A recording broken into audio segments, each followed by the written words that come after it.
All right, everybody. Here we are for episode 103. Wayne is back from vacation. Are you well rested, Wayne? No, I've got the plague, sickness. But we persevere. We push through. Yes, we'll push through. It happens to all of us. Travel can be a bitch that way sometimes. So this week, with one of the movies we're going to review Netflix's big blockbuster film, The Gray Man. So we're going to talk about Ryan Gosling and Chris Evans. I'm going to go first with my Chris Evans films that I wanted to bring up. I kind of wanted to touch on three different areas. We're not going to talk Captain America because that's a whole nother discussion. We're going to start with a comedy. That really is America's ass. It is. Yes, it is. But now can we say now it's America's stash? Ooh, maybe. Stay tuned to find out.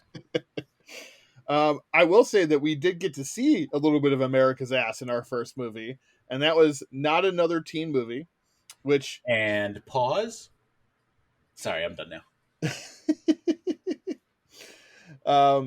It is from 2001. It's a parody film. Wayne, I would argue probably one of the last good parody films, not counting like Pop Star, but like from this era, from the late 90s, early 2000s, because after this was when we started to get from the two writers of Scary Movie, and it was like the two worst writers of Scary Movie, and they did Epic Movie, Disaster Movie, and all this other shit. Not Another Teen Movie is actually extremely funny. It's almost as quotable as the movies it's making fun of, like Varsity Blues and American Pie. Chris Evans was the lead male actor, while Shyler Lee was the lead female. She has become more well known. She was on Supergirl the last 5-6 seasons, however long that show ran. She was one of the main characters there, so she also kind of segued into superhero stuff. You also had Jamie Presley, Mira Kirshner, Randy Quaid played the father who thought he was still in Vietnam. There are so many moments in this movie that they kind of nail perfectly what the movies are making fun of or trying to do, because they go back. They make fun of She's All That. They make fun of the 80s movies too. You have the one kid who's like obsessed with the 80s style, and that's a whole joke within itself. You have Eric Christian Olsen, who's now more famous for being on like NCIS or something like that, but he started out in this movie and also playing the younger Lloyd in Dumb and Dumber or whatever. Yes. Wayne's laughing, I think, because he's remembering that movie actually exists. I think for me, Chris Evans and Eric Christian Olsen, along with Shyler Lee, were like kind of the standouts of this movie. They're really funny. They play it right, like how you're supposed to play these type of movies. They don't go over the top. They know exactly what they're there to do. They're trying to get laughs, and it's a funny movie coming from actors who aren't really comedians. Where when you look at something like Scary Movie, like yes, it had Anna Faris and a bunch of other people, but it has the Wayans brothers who grew up comedians, they grew up with comedians in their house. So it's a little more impressive, I think, when you have unknown actors being able to deliver this comedy and deliver it well. Chris Evans does the parody of the whipped cream bikini Blues, where he and we pause again. Observe. Delicious.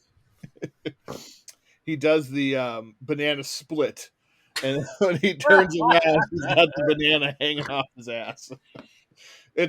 It's a funny movie, man. This is, I feel like maybe it hasn't like lived on, but I think our generation, Wayne, really did appreciate this movie. Like I said, because I think it was like the last good spoof movie of our time when we were growing up. So what are your thoughts on this one, Wayne?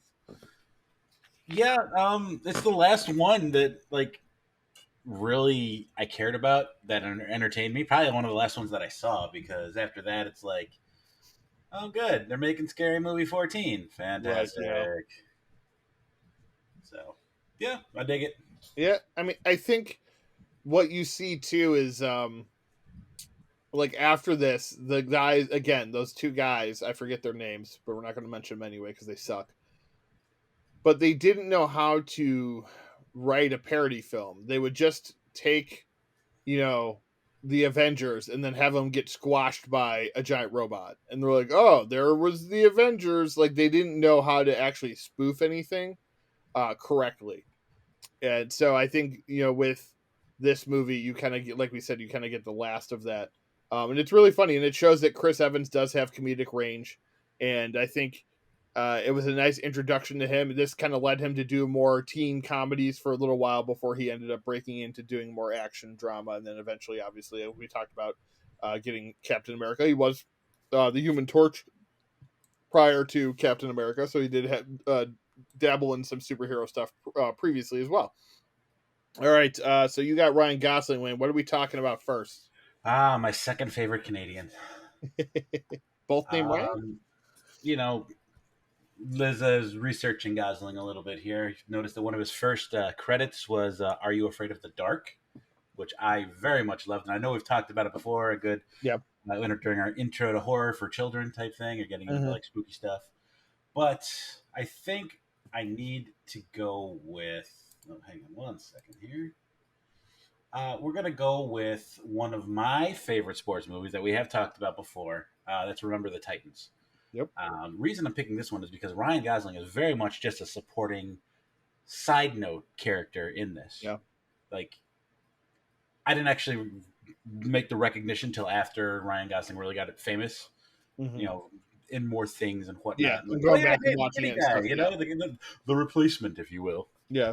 Because he replaces PD on defense and whatnot. So, little rundown here. I believe this is 2000. Yeah, correct. Right. All right. So, for those of you that live under a rock and have never seen Remember the Titans, suburban Virginia school has been segregated for generations. One black and one white high school are closed, and students are sent to T.C. Williams High School under a federal mandate for integration. It's based on the events of a 1971 story. It's a true-ish story with some liberties taken, obviously. So, Herman Boone is the new head coach of T.C. Williams. Will Patton plays his assistant coach, Bill Yost, who is a highly decorated, championship caliber coach who was the coach of the all-white schools. Yes. All-white school. Obviously, Denzel Washington playing Coach Herman Boone, African-American. In the late 60s, early 70s, you guys can kind of guess what the problem is. Well, he took his job, and that's where it's a new school, so yes, everybody's all the crackers are all up in arms because the black guy got the job instead of the white guy. Wow, racism, all that stuff. So obviously that's the underlying tone of this film. And then, let me just run through the cast list because it is star-studded. Obviously, we talked about Denzel Washington. We got Will Patton. Julius Campbell, played by Wood Harris. Obviously, Ryan Hurst. For anybody that's listened to the show, we love Sons of Anarchy. Yes. Fame there as Opie Winston. But in this film, he plays Gary Bertier, one of the best supporting actors in the film, in my opinion. Yes. We've got Donald Faison, Craig Kirkwood, Ethan Suplee, when he was still fat. Ethan Suplee has gone under a dramatic change over the years from being a plus size actor to somebody who's in very good shape these days. Did a lot of time on, was it My Name is Earl, I believe? Yeah, he was a big character in that for a while. But there's so many more people I got to get through. Kip Pardue, Hayden Panettiere, Kate Bosworth is in this. Yep. Obviously, the man himself, Ryan Gosling, Burgess Jenkins. So star-studded. High school football. I'm waxing on poetically about every minute aspect of this film, but it's football.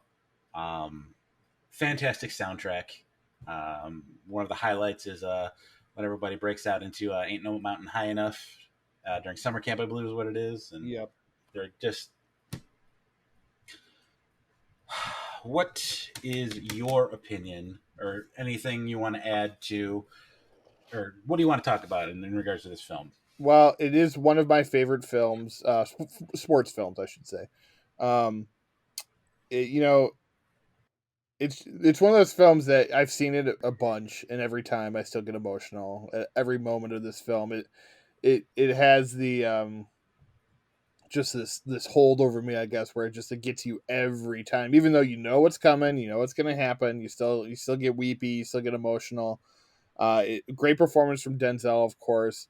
But like you mentioned, like the younger actors in it also do a really good job, and Ryan Gosling is a part of that. I assume it stems from because he was with Timberlake and all them at the Disney kids stuff in the 90s. So this being a Disney film, I assume that's probably how he got to audition for it. And then thus started his acting career where he's done so many just kind of great performances.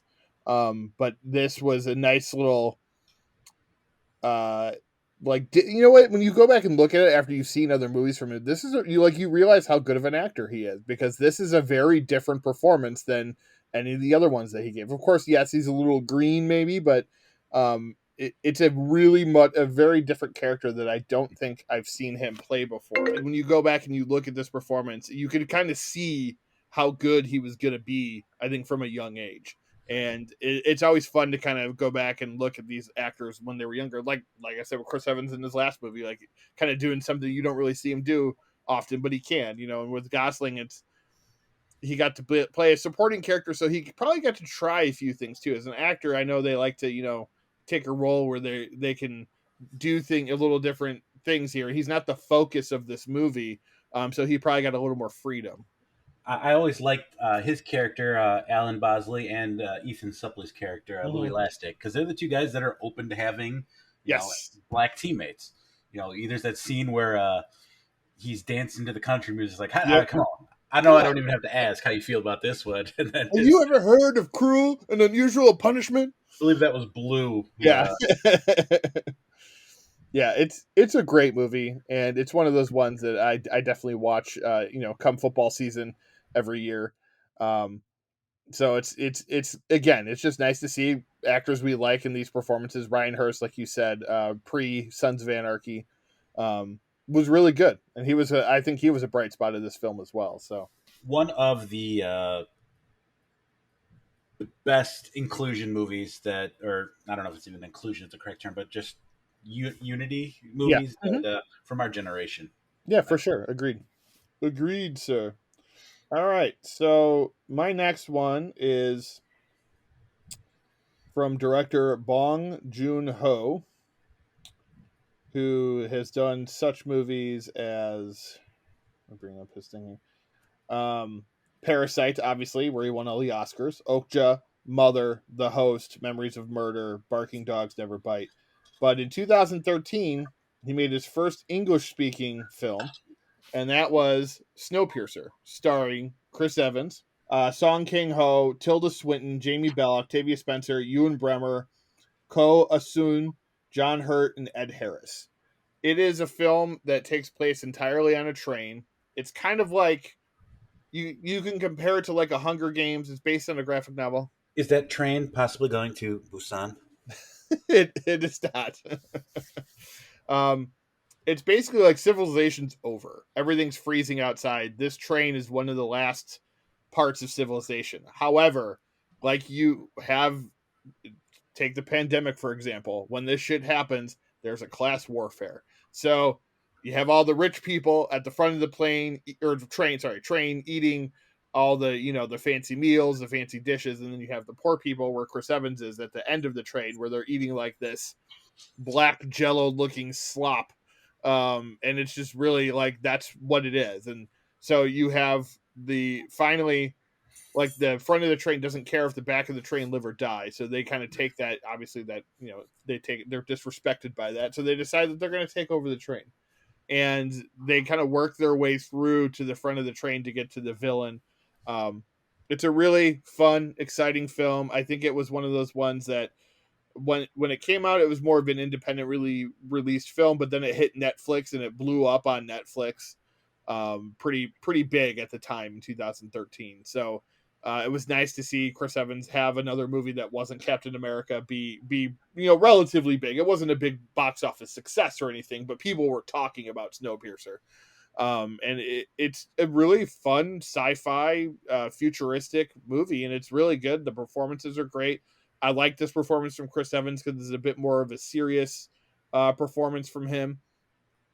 and it's just a really good movie. And it's I feel like if people kind of avoided it because it was popular at the time, which does tend to happen sometimes, they should check it out. Apparently, there is a not apparently I knew this existed. I just haven't watched it. There is a TV show with Jennifer Connelly and Daveed Diggs, where Daveed Diggs plays the poor guy and Connelly plays the rich bad guy, I think. But that's lasted like 2 or 3 seasons on USA, so you can check that out as well. But yeah, I mean it's a really good movie, and I'm a huge fan of Bong, as we'll say, Bong Joon Ho. It's just something different, I like when I watch movies like this. I like to kind of be like, oh, this is something I haven't seen before, and I think that this movie, yeah, you can compare it to like Hunger Games and stuff, but it handles everything very differently, and I think a little bit more realistically too. Um, but yeah, very good, Wayne. Any thoughts on Snowpiercer? I have never seen that, sir. Oh wow. Okay. Well, you are one of the ones I was talking to. Then you got to go check it out. I will. It's usually streaming somewhere. Yeah, and I know I've talked about this before, but after every podcast, I make a list of everything that I need to see that Mike has talked about, and the list goes on. All right. So, what is your second Ryan Gosling film? We are going to 2004, the greatest romance of all time. I knew it. Yes, yes, indeed. What do you want? I don't know. What do you want? What do you want? He single-handedly made the beard sexy in 2004. We're talking about The Notebook. Oh my gosh. So yeah, I was late to the party on this. I didn't see this until it was about to leave the theaters, and it was on a double date that I didn't want to be on, and yeah, I was completely encapsulated with what was going on screen, and yes, the this Nicholas Sparks dramatization is absolutely one of my guiltiest pleasures. So, directed by Nick Cassavetes, starring Gina Rowlands and James Garner. I think it's been long enough that I can kind of spoil what's going on. Yes, I think so. Yes. Okay. Gina Rowlands and James Garner are the advanced in age versions of Rachel McAdams and Ryan Gosling's characters, Noah and Allie. Oh. So let's see, who else do we got here? Forgive me for everyone else in this film, but I don't really know if you guys needed recommendations for this. So we're going to go on to the synopsis, if you will, the storyline. In a nursing home, resident Duke, played by James Garner, reads a romance story to a woman, Gina Rowlands, who has senile dementia with memory loss. In the late 1930s, 17-year-old Allie Hamilton, played by Rachel McAdams, is spending this summer vacation in Seabrook, where local worker Noah Calhoun, Ryan Gosling, meets Allie at a carnival, and they soon fall in love. So this movie does a little bit of time jumping around. Okay, I'm having just a moment here. Who is the love interest of the young Al of Rachel McAdams? I believe it's James Marsden, Cyclops. Yes, he is also in this film, but not listed on the IMDb page. So he is over. He is over at the Wiki. I'm on Wikipedia. He's over there. Is there anybody else that I missed talking about?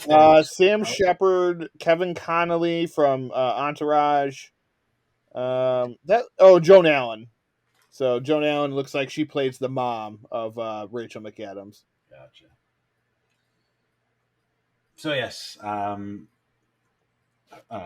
Allie's parents, Rich McAdams' parents in the movie, are not keen on their daughter falling in love and marrying or spending any type of time with one of those lowly workers. A blue collar man is far beneath us, if you will. Did I just sound like Foghorn Leghorn there? I think I told you, you kind of did. I don't think they have those accents, but teach their own. Yes. So Noah and Allie are separated. Noah goes into the war where his dear friend, Kevin, played by Kevin Connolly, is killed. He comes back and he buys the home that he always envisioned him and Allie living in, and refurbs it, rehabs it by hand, single handedly. And this is how Allie kind of reconnects with Noah because she sees him in the paper, if I remember correctly. I didn't get a chance to rewatch this one. Shame on me before we were recording. So, going off memories. One thing leads to another, and they reconnect. There's a rain shower where there's an epic dialogue of "What do you want? I don't know." Kind of like me and my wife trying to decide where we're going for dinner. It's been memed in gift many times lately. Yeah, but yeah, some stuff happens. Maybe go ahead and check it out, rewatch to see what happens because I don't really remember. I think they end up together, obviously, at the end. I think it ends in an explosive murder suicide plot where Don't take forget out the aliens. yep. um, that's one Wayne that I've seen only bits and pieces of. I've never actually watched the whole thing. Why do you hate love? I don't. I love Love. Everyone knows I love Love. I just never, you know what? I never saw it when it came out, and then like Rebecca and her daughters saw it, and then they just never asked me to watch it with them. So I don't know. I was just like, all right, I get whatever. I bought them a special Blu-ray of it and stuff. Like it had a cool case and stuff, and it's just never got around to it. I don't know. I'll have to watch it one of these days though. If Just you're ever feeling sappy, you happy. need that little. It's good. It pulls on all the right heartstrings. Yeah.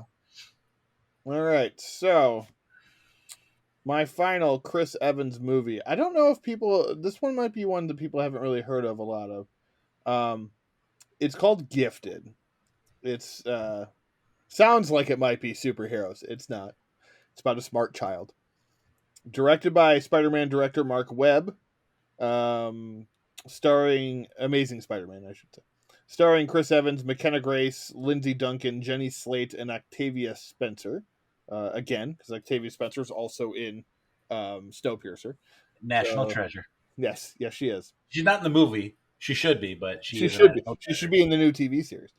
All right, so the plot of Gifted is in St. Petersburg, Florida. 7-year-old Mary Adler lives with her uncle and de facto guardian Frank, played by Chris Evans.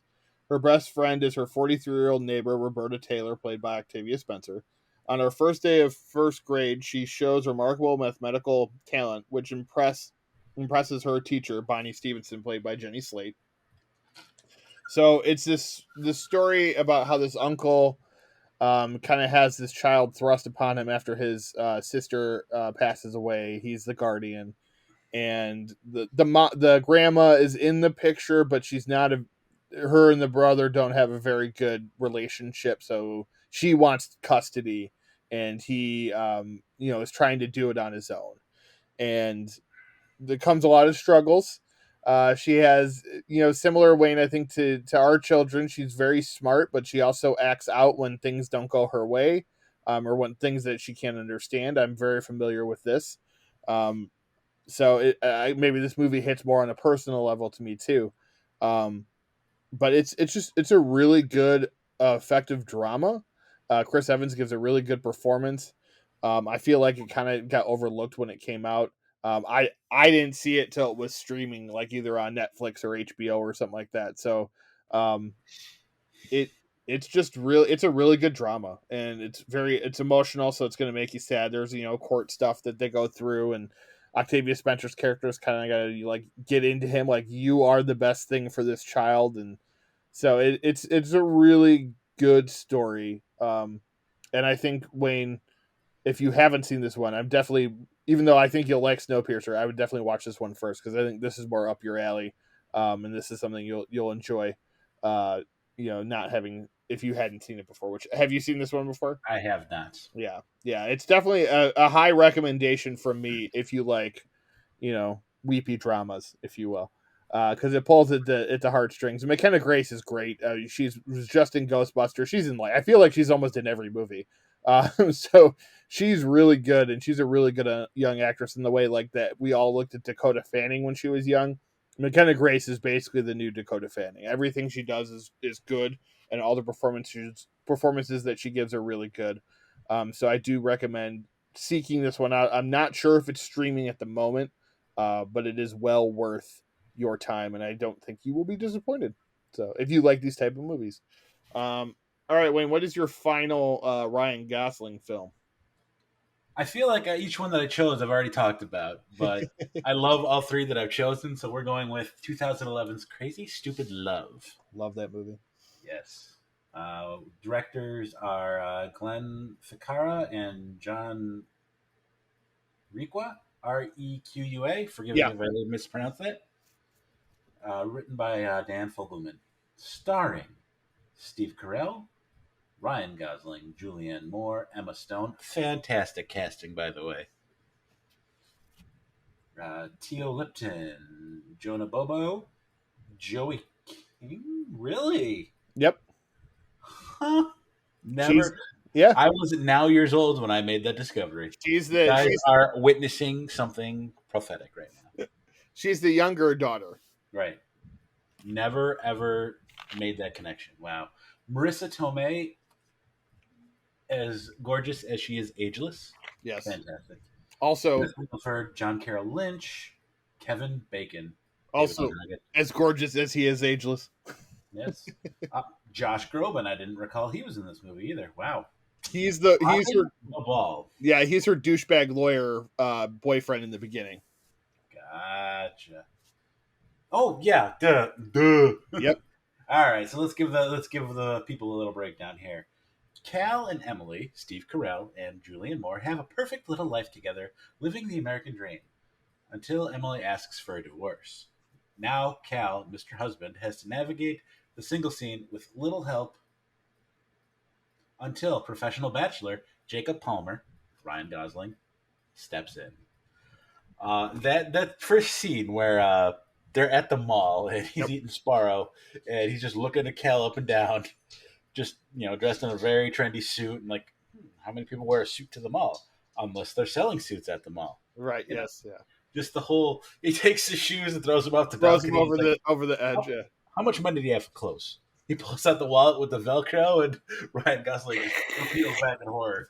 I know I had personally made memes reacting with that. Oh God! Yes. It's great chemistry between Steve Carell and Ryan Gosling in this film. Right. They are fantastic together. And I think, not to ever take anything away from Ryan Gosling, but I think it's pretty hard not to have great chemistry with Steve Carell. He just genuinely seems like a great guy. Yes. I mean, obviously they poke fun of that in what's that movie, Knocked Up, with Seth Rogen, and was it Knocked Up?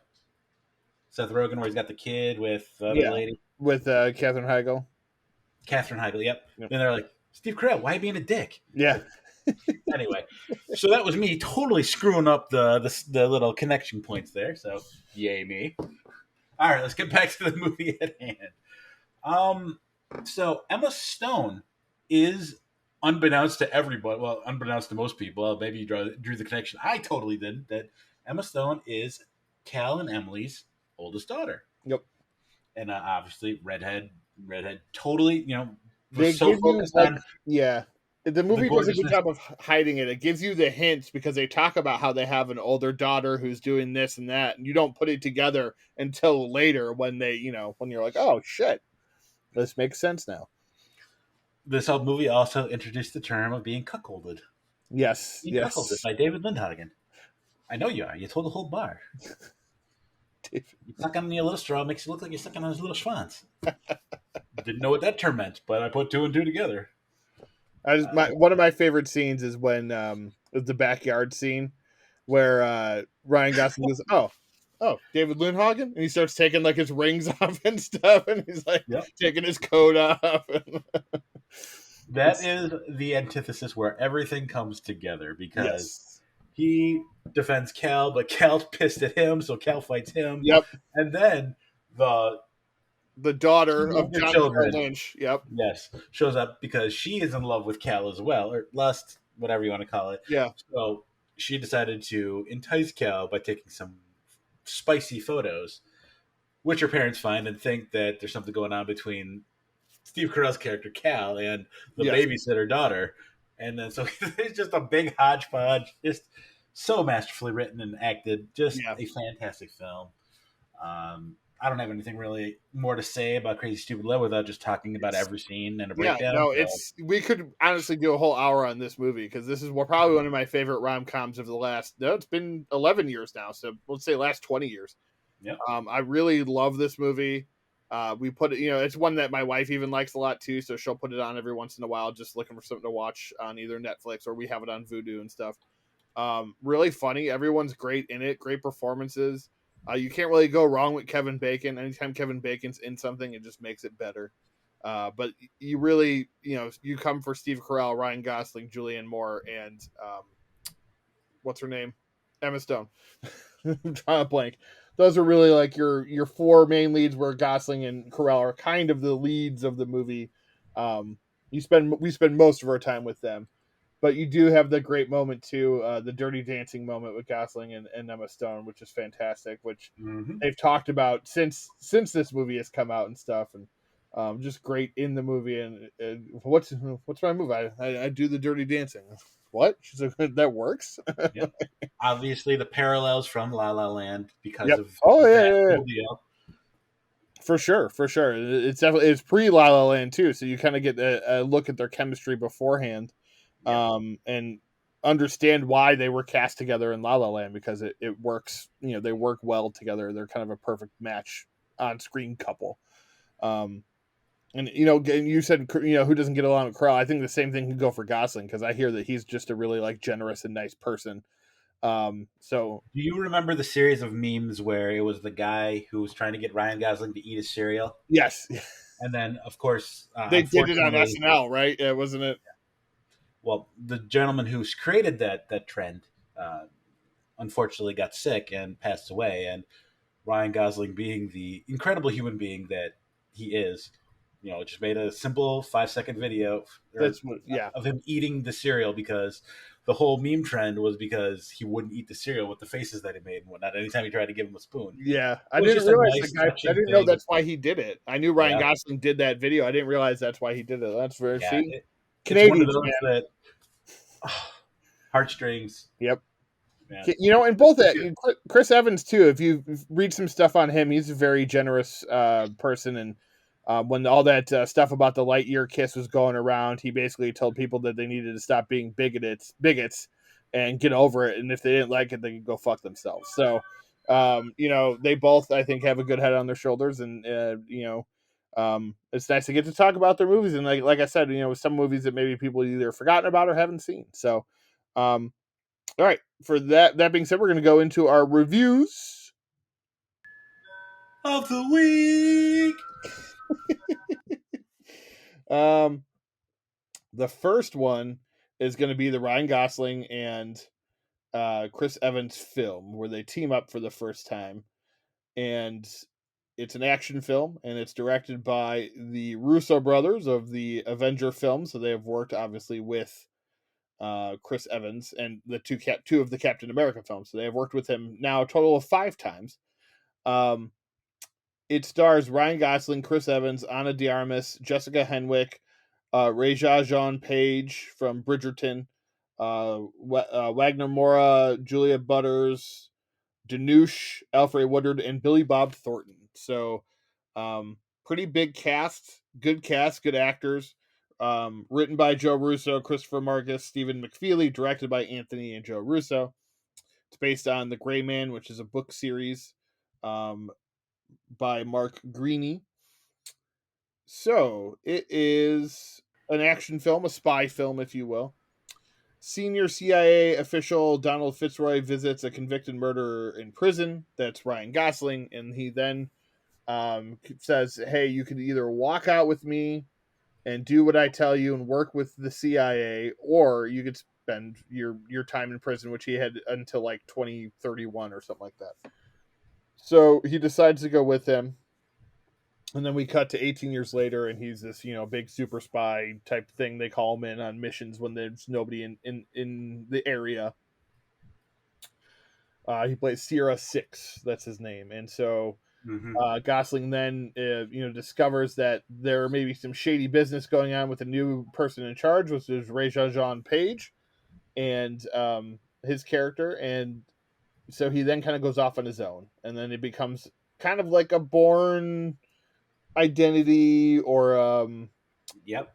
It had a lot of, a mixture. yeah, I got a lot of Mission Impossible. yep, Yeah, obviously with the numbered code names, you got Bond. yep, Bourne is a great comparison as well. At the beginning, I had to stop because his interaction with Four.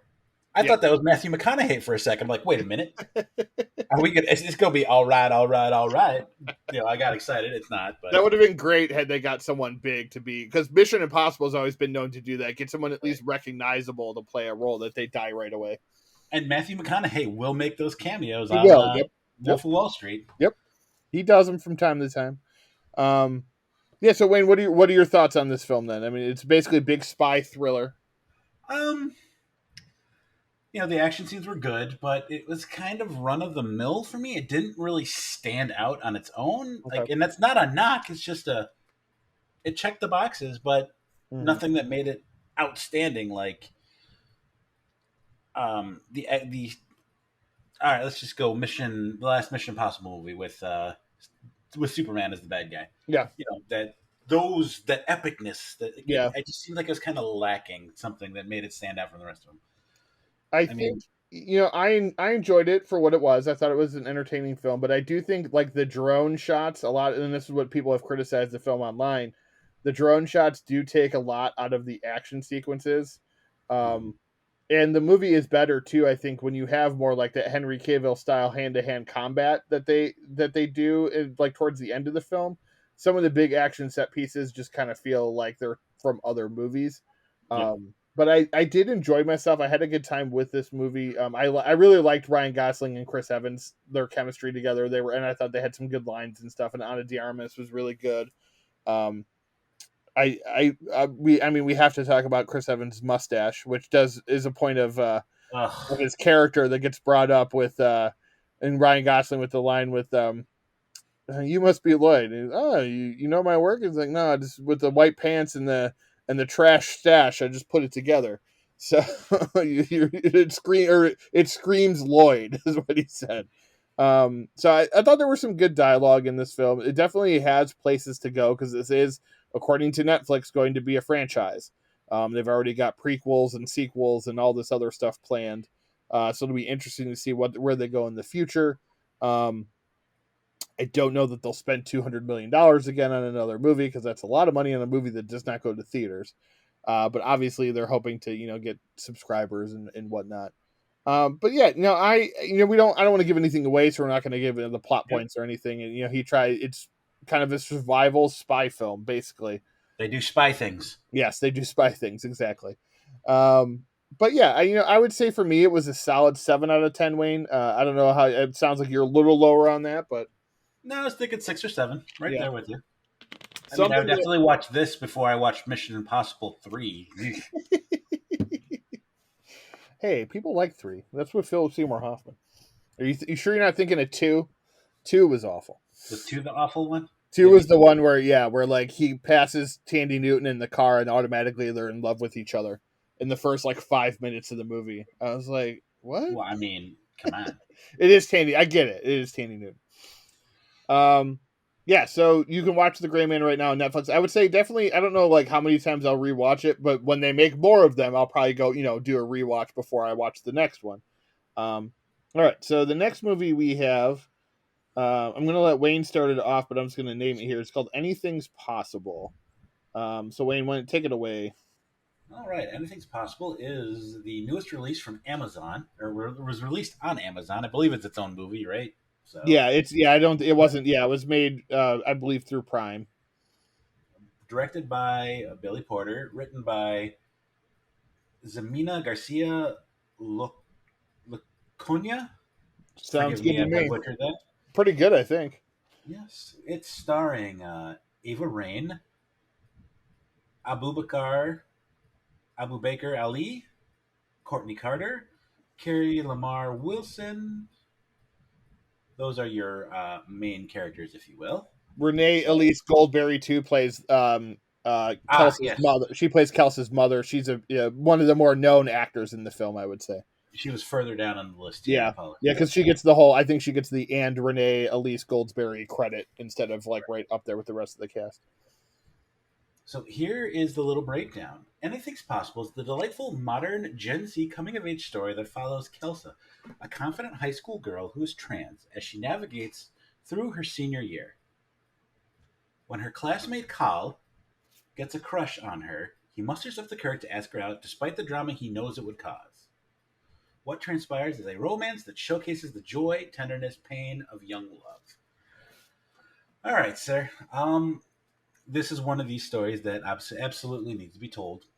That has fantastic inclusion and a fantastic message overall. However, I got some vibes that I didn't really like from it. Starting off, it felt like, oh, good, rich kids and their problems for 2 hours. Very much like the kissing booth and the way I've critiqued that in the past. It's like, Yes. oh, okay. So it was, it wanted to be something, but I just don't think it developed into, it didn't reach its full potential, I guess you could say. Okay. Um, For the me, for the most part, did a great job, but I Yeah. feel like they were all very shallow, not developed enough. At least the side character, the side characters. Two main characters are pretty well rounded, but I think there could be some more depth overall. yeah. No, I think some of the side characters definitely could have used more depth. However, I seem like I don't want to sound like I'm picking on this at all. I mean, Mhm.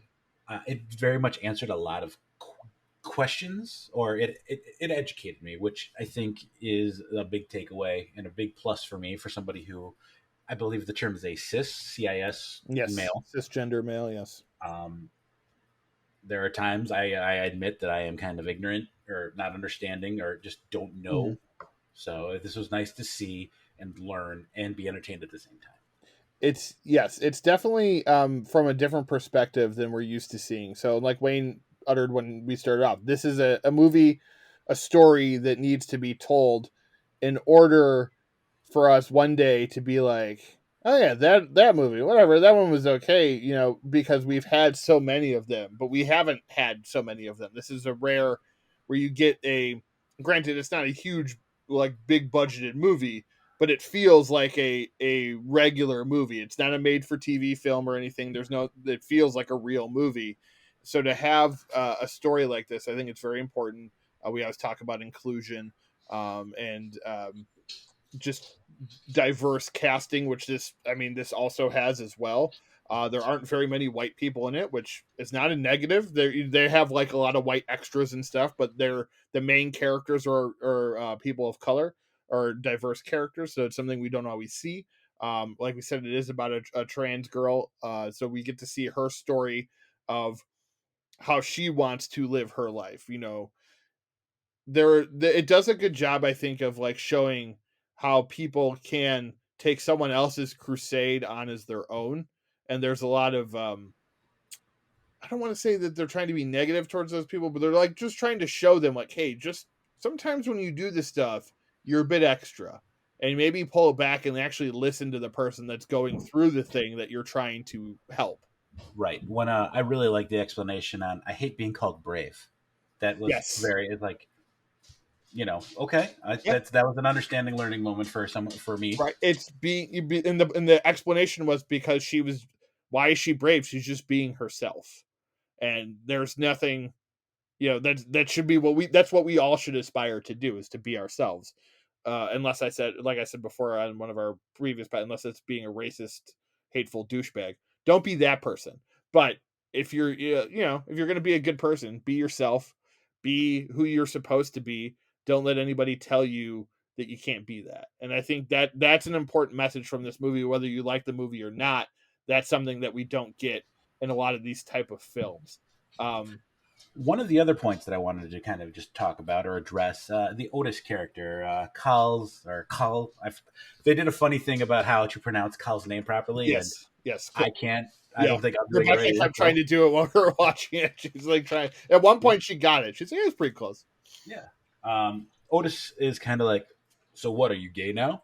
And the thing that I stopped and took, like, tried to ingest is like breaking down these old ways of thinking. It's like, well, because you're attracted to this person, this must mean you're that. You Hmm. know, those don't really exist anymore. We're trying, or at least trying to break down barriers for whatever. That's yes. I think the whole idea of a movie like this is that gender is more fluid these days, and the Mm-hmm. whole idea of boy girl, like I they handle when it's announced that they're a couple, they handle it, I think, while you have his friend Otis and the other girl who are kind of like upset. She's only upset because she's jealous because she wanted to date him, and then the friend who's confused because he doesn't understand why people are accepting them.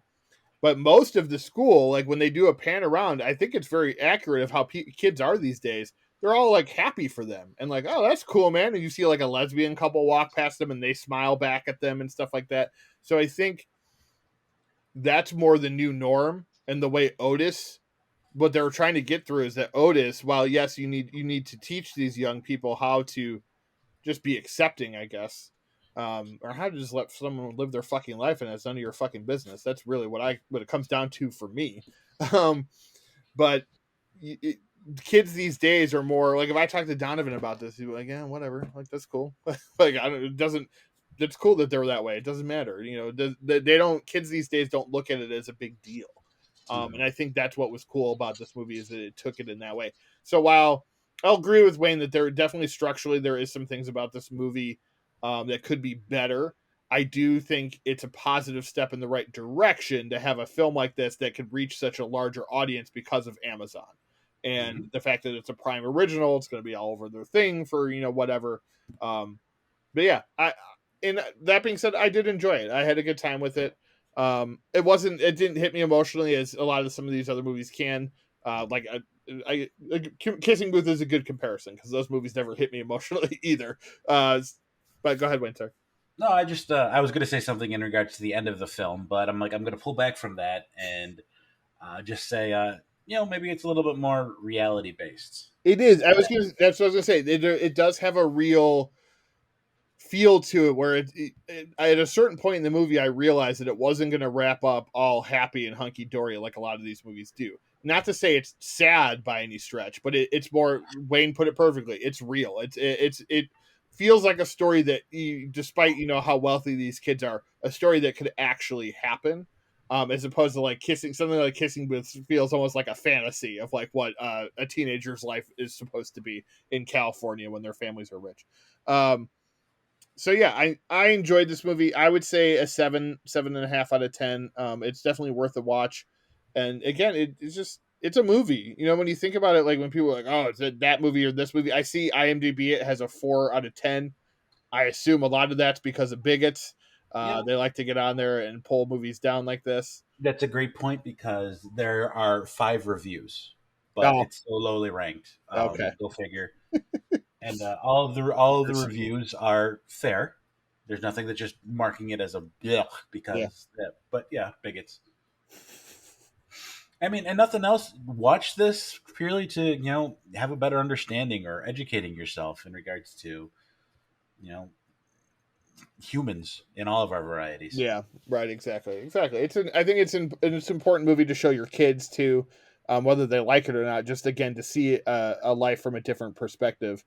And if your kids are younger and they're coming up in this, you always hear the, how do I tell my kids this? How do I tell my kids that? Like Rebecca and I always say, like, love is love. Like if you're an 85-year-old person and you find a companion who's 85 years old who happens to be the same sex as you and you guys make each other happy and that sex doesn't have to be involved, physical contact doesn't have to be involved, you could just live together knowing that you're making each other happy. You know what I mean? Like there's this, we put society, or a lot of the Christian people put this whole sex thing in there like that's all they're ever talking about. And it's like sex is such a minor part of a relationship. It's an important part of a relationship, but it's minor in comparison to all the other stuff that happens in your relationships. So I think focusing on that, how we're going to talk about it, we don't need to talk about like what actually happens when two gay people have sex. We just be like, they like each other or they're in love with each other. That's all you have to say. That's it. It's simple. And yet we make it so fucking hard, Yeah. which then makes it hard for these kids to want to talk to us about it because they feel like it's this stigma on it and we can't do it. And movies like this are positive and they give us an open a way to have that conversation without really having to dive into the squishy stuff, if you will, the Yeah, sexy stuff. exactly. But yeah, so I mean, it's it's a movie, so don't be, I'm not putting this movie on some sort of huge pedestal. It's just nice to have a movie like this out there. We've talked about a lot of movies over this podcast where they have queer couples that are main characters and stuff like that. It's important to get these movies out there. Wayne, go ahead. You were going to say something.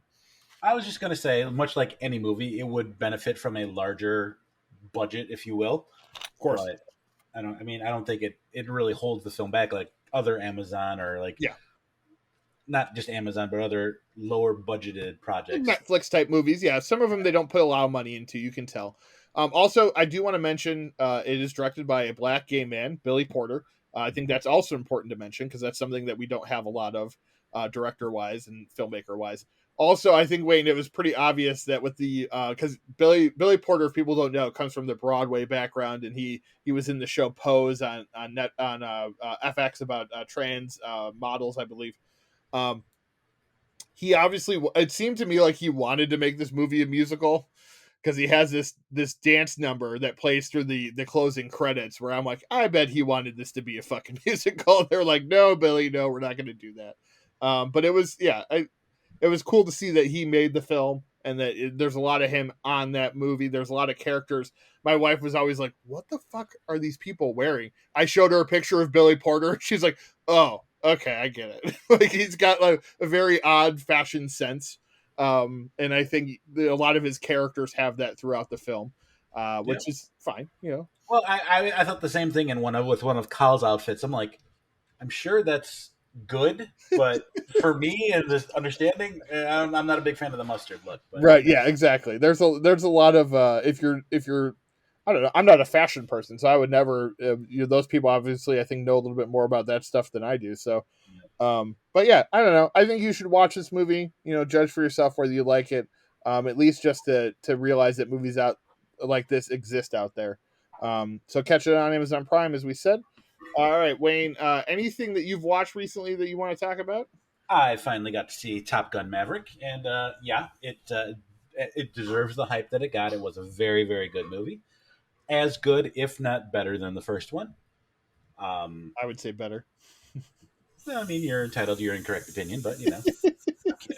It, like if they were making the original Top Gun today, I would hope that it was the same. It would be at the same caliber of Top Gun Maverick, and Yes. that is a compliment. Whether it's better or not, whatever. I love both, and I really enjoyed it.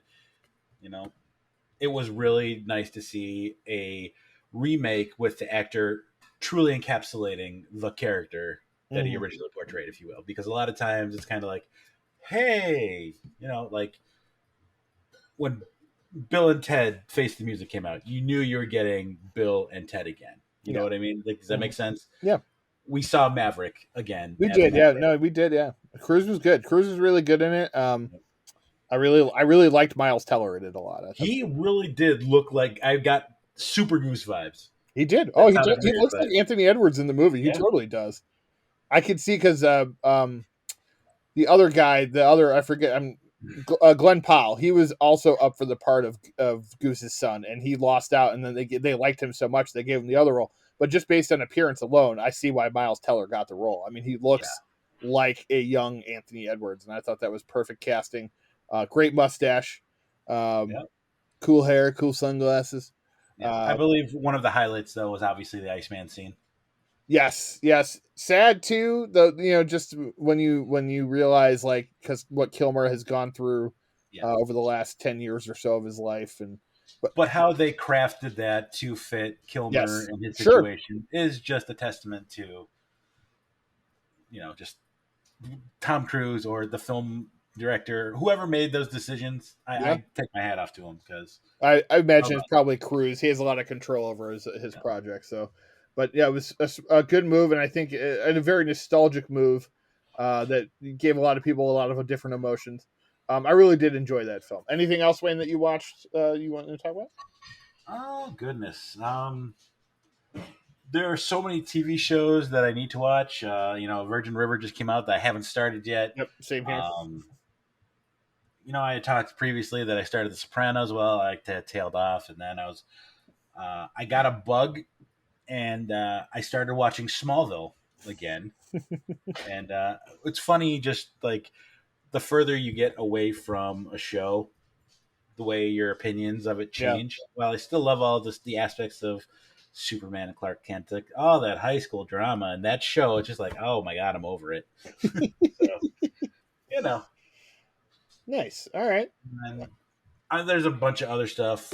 Yeah. Oh, I finally saw the new Jurassic World movie. And Not bad. I yeah. don't understand why everybody's like criticizing the crap out of it. I mean, I Yeah. was entertained. I mean, it Exactly. definitely wasn't Jurassic Park 2 No. or 3. So, Agreed. I agree.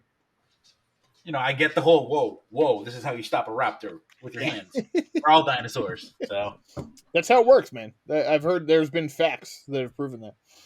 but yeah, I think that's where I'll stop with what I've watched Yes. because I could prattle on. But All right. So, I did watch 3 more John Wayne films because I had started before vacation, but then I could not get to it, and then afterwards, so I watched. I started with Hondo, which was my favorite probably. I watched True Grit, Rio Grande, and the Cowboys. Rio Grande was my least favorite. True Grit and the Cowboys were good. True Grit to me, I didn't quite like his performance, but the movie itself I thought was really good, and the actress that plays the little girl in True Grit I thought was fantastic. Um, no one is ever allowed to say to me that they've seen the worst movie ever unless they have watched the movie Things, because Things is by far the worst movie ever made.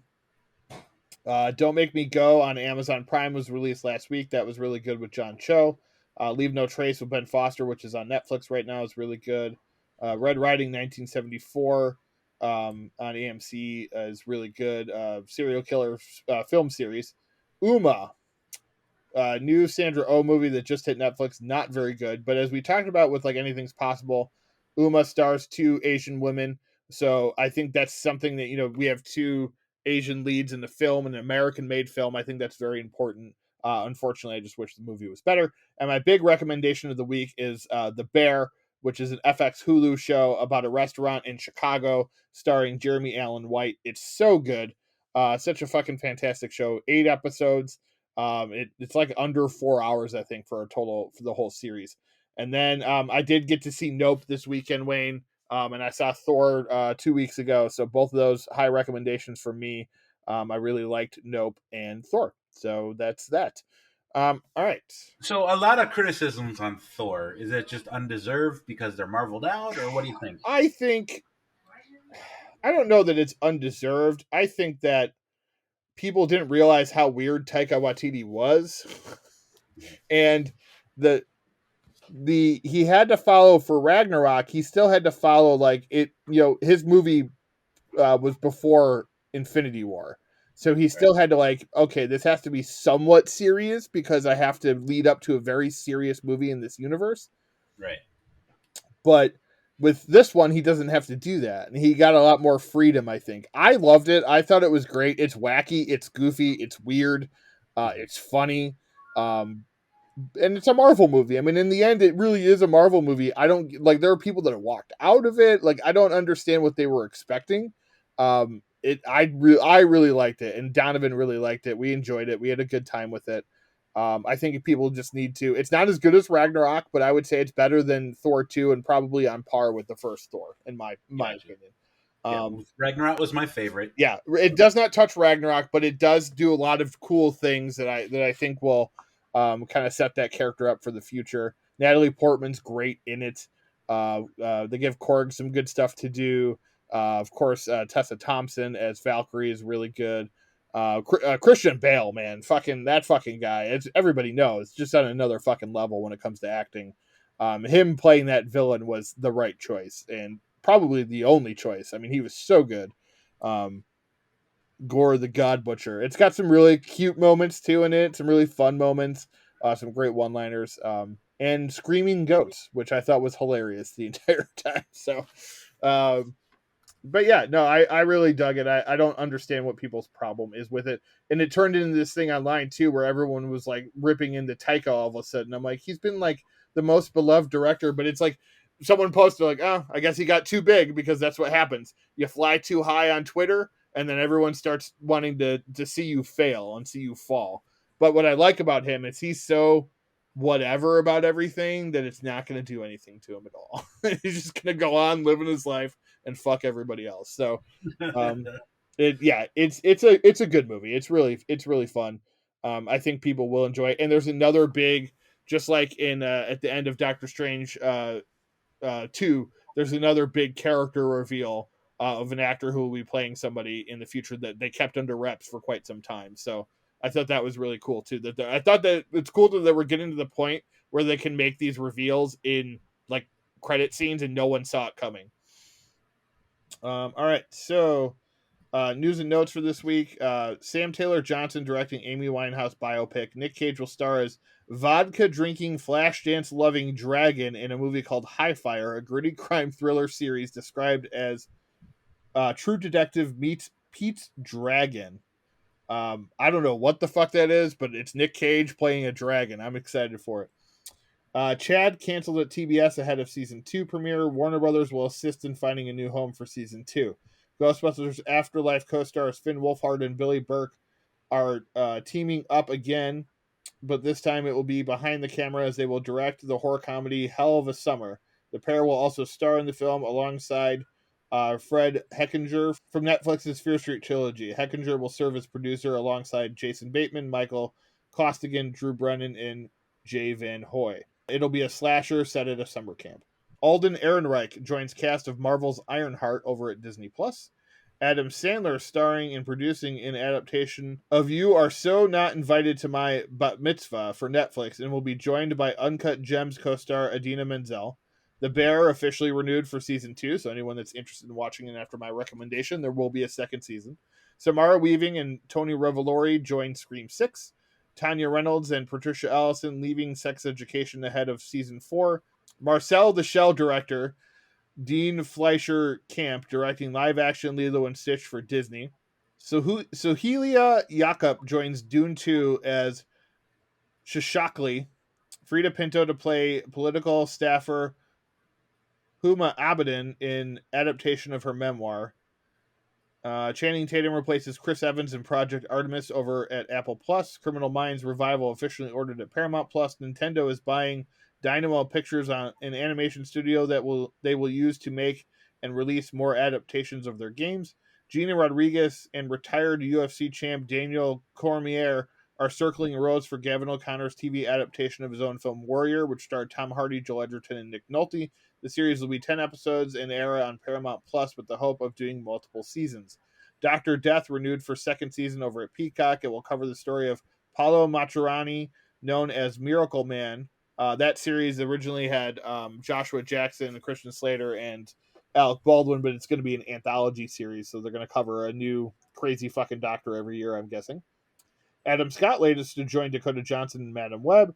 Lee Daniels' Netflix exorcism film starring Andra Day, Glenn Close, Rob Morgan, Caleb McLaughlin, and Anjanou Ellis is now called The Deliverance, and Omar Epps, Demi Singleton, Miss Lawrence, and Anthony B. Jenkins have also joined the cast. Connie Nielsen joins Kaylee Cuoco, David Oyelowo, and Bill Nihai in high-concept thriller Role Play. Martin Lawrence joining cast of sci-fi comedy The Damascus. Hamilton and Station 19 actor Okarita Onodalwin has already been cast in the lead role. OG Aunt Viv is how I describe her herself. Janet Hubert from Fresh Prince is also in the cast. Andrew Garfield in talks to star in director David Leitch's next film. The River Wild, a strange movie getting a remake / reimagined thriller on the way from startup creator Ben Katai. It'll star Leighton Meester and her real-life husband, Adam Brody, but Taran Killam will play her husband in the film, and Adam Brody will play I believe her husband's brother, I think. He's the Kevin Bacon of the movie. Netflix announces more Fear Street films are coming. The Munsters will be debuting on Netflix in September, as Universal opts to put it on Netflix instead of Peacock. Apparently, according to Rob Zombie, this was the idea from the beginning. Most people have seen the trailer, and in my opinion, and a lot of other people's opinion, it looks pretty awful. But we probably will be reviewing it on this podcast, so we'll let you know how it really is. Powerpuff Girls and Foster's Home for Imaginary Friends are being rebooted. Peter Dinklage joins Hunger Games prequel as Costco Highbottom, Dean of the Academy. Mark Forster directing Neil Gaiman's The Graveyard Book for Disney. Eddie Murphy reuniting with Boomerang director Reginald Hudlin for holiday comedy Candy Cane Lane over at Amazon Studios. Only Murders in the Building renewed for season 3. Hugh Jackman will be the lead voice in Hulu's Koala Man from one half of the Rick and Morty team. Simon McQuoid officially returning to direct Mortal Kombat 2. Kurt Russell and his son Wyatt Russell joined the MonsterVerse for Apple TV Plus live-action series that takes place right after Godzilla vs. Kong. It is titled Godzilla and the Titans. Sarah Michelle Gellar announces involvement in Teen Wolf movies at Comic-Con. Greg Nicotero officially directing movie about the making of the original Night of the Living Dead. Disney officially announces animated Gargoyles reboot. Amanda Stenberg to star in Star Wars The Acolyte. Atlanta final season airing in September already after season 3 just wrapped up. Rick Grimes movies being turned into Rick and Michonne miniseries. That was announced at Comic-Con. Marvel also made a huge laundry list of announcements all the way through phase 6. So lots of stuff. I'm not going to go through it all, but lots of stuff you can look up online. And the trailer for Black Panther 2 Wakanda Forever. Releases coming up. Sylvester Stallone's Samaritan debuts on Amazon Prime August 26th. Salem's Lot remake moves to April 21st, 2023, taking the last train to New York spot, leaving the latter without a date for the moment. Spin Me Around with Alison Brie and Aubrey Plaza hits theaters on demand and AMC Plus August 19th. What Josiah Saw starring Nick Stahl, Robert Patrick, Scott Hayes, and Kelly Gardner hits Shudder August 4th. Confess Fletch with John Hamm will hit theaters September 16th and then Showtime on October 28th. Steve Carell's FX series The Patient with Domhnall Gleeson debuts August 30th only on Hulu. American Gigolo series with John Bernthal debuts on Showtime September 9th. Secret Headquarters movie with Owen Wilson hits Paramount Plus August 12th. Insidious 5 starring and directed by Patrick Wilson will release July 7th, 2023. Madame Web moved from July 7th to October 6th, 2023. Quiet Place Day 1 will release March 8th, 2024. Do Revenge with Maya Hawke and Camille Mendes hits Netflix September 16th. Breaking with John Boyega and one of the last performances of Michael K. Williams hits theaters August 26th. Little Demon animated series with Aubrey Plaza, Lucy DeVito, and Danny DeVito starts airing on Hulu August 25th. Mike, the Mike Tyson bio series starring Trevante Woods as Mike Tyson hits Hulu August 25th. Willow TV series debuts November 30th on Disney+. Welcome to Wrexham documentary series hits Hulu August 24th. Vampire Academy debuts on Peacock September 15th. All right, deaths over the last couple weeks. Busawi Larai, Netflix South African show How to Ruin Christmas, dead at 36. Ivana Trump, 73. Jack Knight, comedian and Bust Down star and co-creator, dead at 28. Mickey Rooney Jr., musician, Mouseketeer, and son of Hollywood legend, dead at 77. Jean-Marie Lavalou, French Camaro pioneer, dead at 76. Rebecca Balding, Soap, Charmed, and many other things, dead at 73. Shanka Dukaru, singer who played Big Mama Thornton in Elvis, dead at 44. Tareen Block, Emmy-nominated actor for Hill Street Blues, dead at 82. That is all for the show this week. So we appreciate you guys for listening, obviously, to every episode. If you have, Wayne, any final thoughts for this week? Just as always, thank you guys for listening and supporting the show. All right. Well, that has been another episode of Now Showing with Mike and Wayne. Reagan, the actor? Hasta la vista, baby. Hey, everybody, we're all gonna get laid.